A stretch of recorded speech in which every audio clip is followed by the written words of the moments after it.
vice president of the evaluated pricing team. Right. So what makes a resume stand out to you?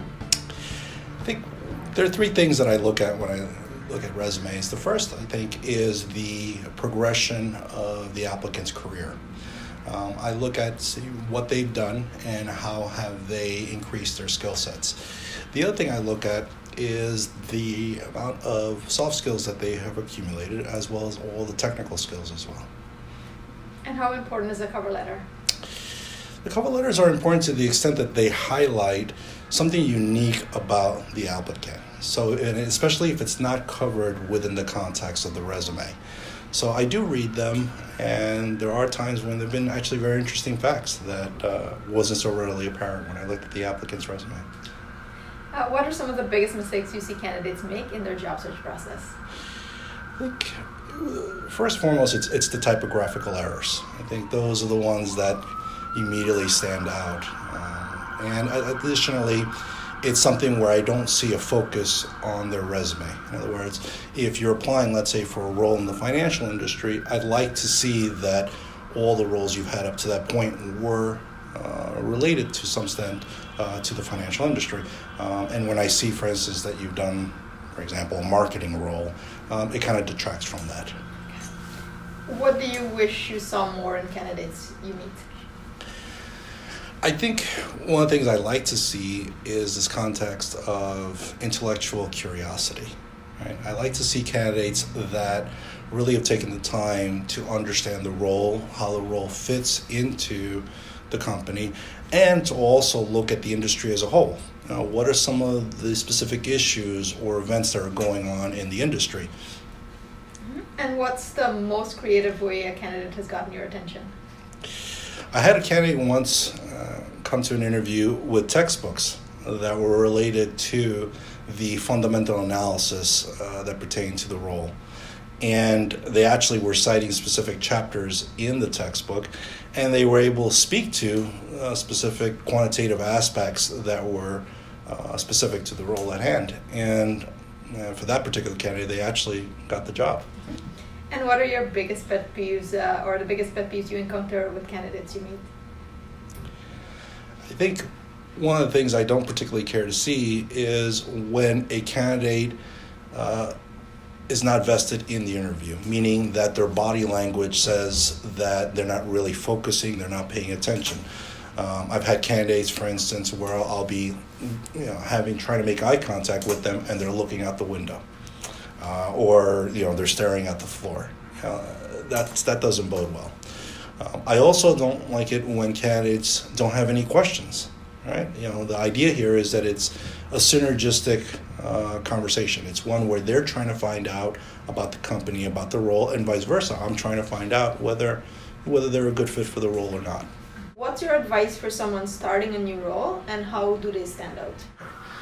So if someone's starting in the role, I think one of the first things they need to understand is what are some of the skill sets that they're going to need in order to succeed in that role. And what that literally means is that they have to start working collaboratively within other members of their team or other teams to not only understand the scope of the role, but also how it fits within the organization.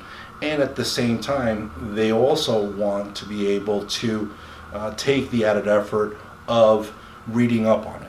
Right? So there's a lot of material in the industry, and we call them primers if you're in the financial industry, to take advantage of those of that documentation, because it basically gives you details in terms of some of the fundamentals that go into some of the analysis done by the financial industry.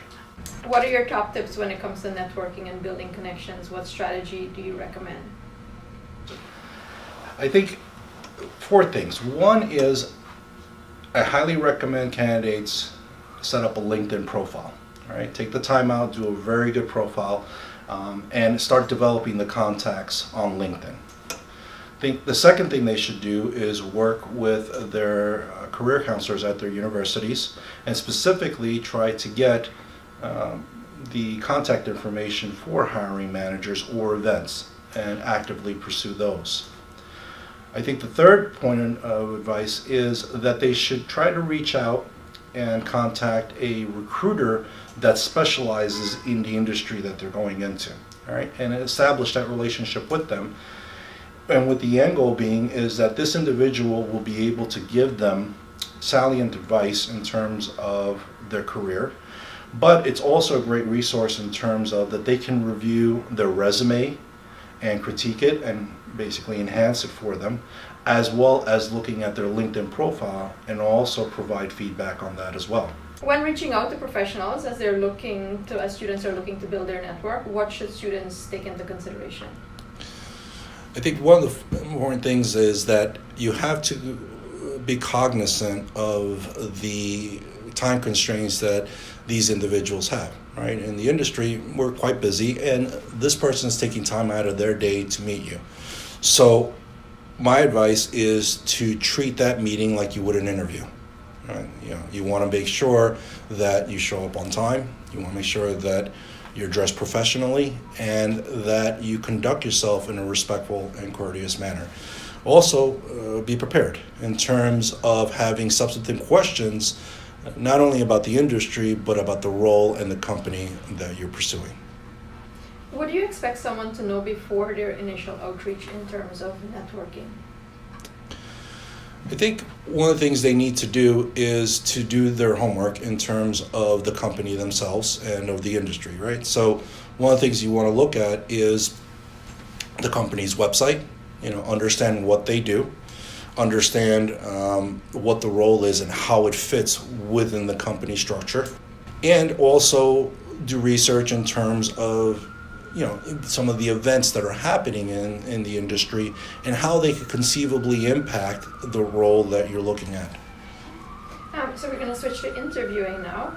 And what kind of research do you recommend a candidate do before the job interview? So you definitely want to read up on the roles themselves and try to make sure that you understand what are the requirements for the role. And secondly, you want to look at some of the aspects of the company itself, right?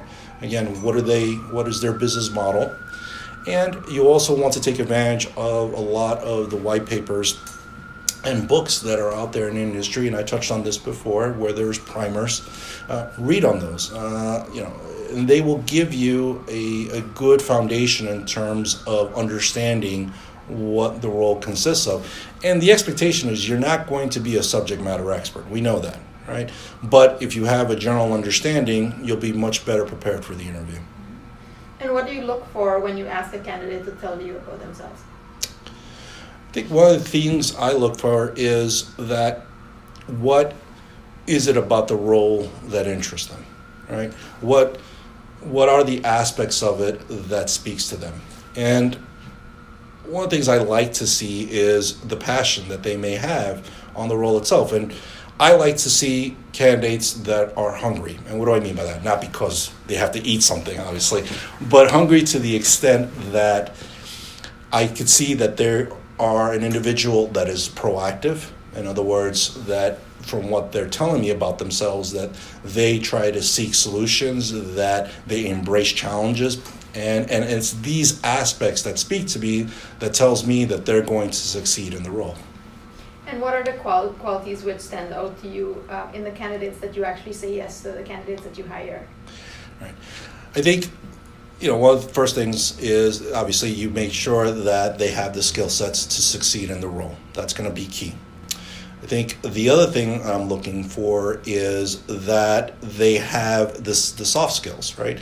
And the soft skills are, for instance, how well do they manage their time, right? How well do they work under constraints, right? We're in an industry where you're never going to have enough resources, be it IT or staffing. So how do you think outside the box when you're presented with projects where you may not have all the available tools, right? How well do you work under pressure, right? Again, the financial industry, we have a lot of deadlines and we have to keep them because there's real money at stake. So how do you deal with that, right? These are the things that I ask specific questions to try to gauge from them whether they're able to address those soft skills. What advice would you give to your younger self when you started your career knowing what you know now? So I think two things. One is I would have been more focused on my career progression in terms of having candid conversations with my managers in terms of any promotional aspects, specifically what were the expectations as well as the timelines. I think that when you're first starting out in your career, a lot of folks are just hesitant to have those conversations because it's a little awkward. But I think it's the right thing to do. And actually, if you do it when you're younger, I think it actually positions you in a way that you'll be able to at least have goals in mind. I think secondly, one of the things I didn't do was I didn't take advantage of a lot of the resources that I had available to me. So for instance, the career counselors at my university. I should have been more active in terms of approaching them for guidance and again for establishing those relationships with hiring managers.